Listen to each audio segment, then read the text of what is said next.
So you find yourself at a crossroads where you have the opportunity to leave your old identity behind, your old purpose behind, and to go forth into the unknown future. What if I told you my story about how I overcame this identity crisis, this lack of purpose, to help you find your future to be successful, where you find your new identity, you find your new purpose, and you have a great story to tell as well. I'm Eric with Leadership Development. Today we're going to talk about what life was like at that crossroads for me, where leaving the Marine Corps, where my identity was being a combat helicopter pilot and an Osprey pilot, and going into the unknown civilian world. Let's face it, we all have these great ideas. The grass is always greener on the other side, where we don't know, and all that other stuff. However, how do we capitalize on that great opportunity to make life the way we want it?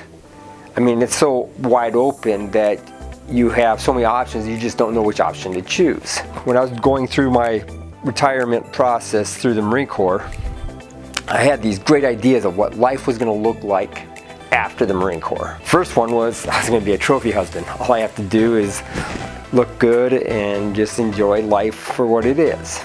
Second one was never waking up to an alarm clock again. I was looking forward to that so much because I'm a night owl. I'm not really a morning person.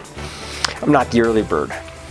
Third one was I was going to go back to school. I was going to continue my education and learn something about business, which I have no idea about, and be able to give myself that great transitional head start that most people don't take.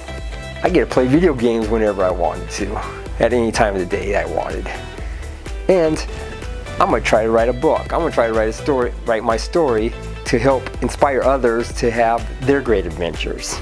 But the reality of it didn't turn out as great as the dream was. You see, the no alarm clock meant I was sleeping in at all hours, which impacted when time I went to bed, which impacted my day, which impacted my social life, impacted the way I went to go work out every day. The whole sitting around playing video games, taking care of the house, it turned out to be a total dissatisfaction of what I wanted my life to be. This was not the identity I wanted. This was not the purpose that I wanted. And yes, going to school was helping me grow, but at the same time, I was really struggling with my social aspects and really learning how to relate and identify with my civilian peers. And it was a struggle for me. All these great ideas I had ended up being a complete failure, if you call it that, because it wasn't how I wanted my identity, my purpose to be. As you're dreaming about these great ideas that you want in life, try to understand what are the second and third order effects that will impact you, that impacts your identity, your purpose, and your growth. Let's talk about how I had to make the adjustment to make my life more purposeful, to allow my identity to be greater, to allow others to really want to associate with me, to find me relatable, because there's not many retired early people in this world, and this population is very small to begin with. As I was going through my growing stage, I was going through a lot of reflective time. What were the talents that I had that were transferable to the civilian world? Flying, I didn't have really any interest in working for airlines. It just sucks away your time away from your family and the life that you want to live. Second of all, I don't want to work for anybody else. When I was going through interviews for jobs, corporate executive jobs, I found that the same fact was I was going to be helping somebody else build their dreams and their wealth, and not my own. And so it was important for me to be able to take my life and create my own wealth, create my own success, not somebody else's. Another aspect that I was really wanting was the ability to travel more, to spend time with my wife, to see the world. Where was I good at? Yes, I didn't want to be a pilot. Second was, I was pretty good at leadership, and I was able to train greater leaders. I thought that was a talent that I had that I wanted to share with others.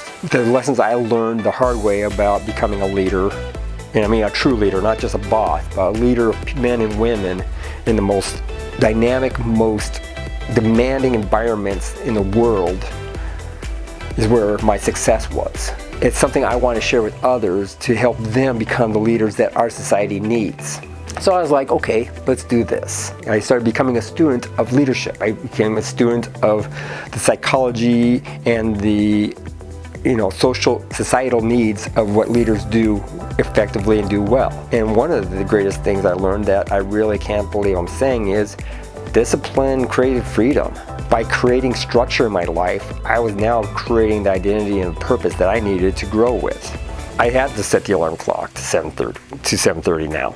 I have my day structured in where I'm able to focus on growth, focus on work, focus on my health and my fitness, and then focus on time with my family. So that discipline created great opportunities because now I can see in my day of what the type of time of day I had to devote to others, to help them out, to be part of their lives, to help be provide value to them. Because the purpose isn't about what it does for me. The purpose is, what do I do for my community? What do I do for the society around me? What do I do for the world around me? And so that started becoming a building block into this whole structure. During COVID, my wife and I decided to start a business. We started JL Endeavors. That allowed us to be able to go chase our dream projects. Mine, leadership development. So I created Leadership Developed, which is funny because it comes from a lecture I gave at University of Georgia. And she started her side of the business in personal financial management and helping others become financially independent like we've become financially independent. And so between the two of us, our dreams come together to build each other up. And now help others in the community so they can be greater, because our success comes from their success. The next aspect that I saw that I needed to help increase my identity and my purpose and my growth was providing emotional value to people. It's not enough to say, I'm there for you. The actions are louder than the words. Actually being there, being the motivator, being the supporter, being actively involved is what allowed us to be able to find success. It helps my identity and my purpose to grow as well, because people now see me as somebody who they can go to, they can rely on, who they can trust. And that's what's important for leadership. Leadership is built upon the trust, the relationships. It's built upon the commitment to excellence, the ability to raise each other up in a, past the zero-sum game and into a, friendly competition that builds everybody together. And then showing that I do care, that I, living the mantra of my squadron was give a shit, and that I do give a shit, and that I can say that proudly and not worry about ramifications. For you, how do you look at this transitionary time for yourself? You have a great opportunity. Whether you can retire early, you can leave that boring, disgusting, toxic corporate job to start your own business, or to just change the pace of your world right now by having the courage to understand what the impact. It's not a matter of just making the change. It's a matter of understanding what the second and third order effects are. And for you, your second and third order effects that's going to impact you the most is, what is your new identity going to be?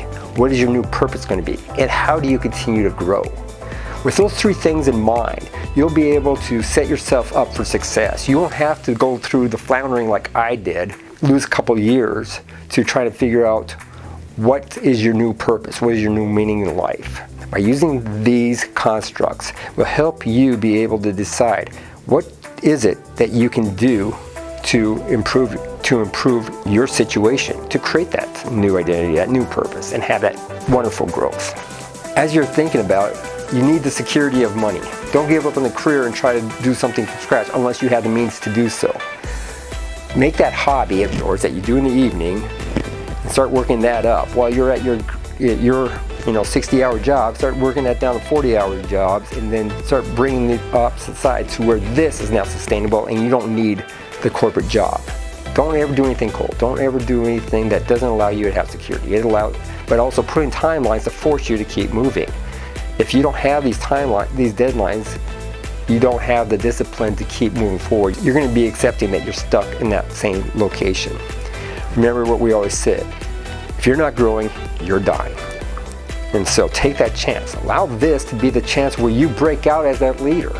Go from that contributor, being that contributor, and look at that new opportunity to be the leader. Have the courage to do so. And you're able to reinforce that courage by understanding what the new identity will be, what the purpose of it will be, and how you will grow as a person with it.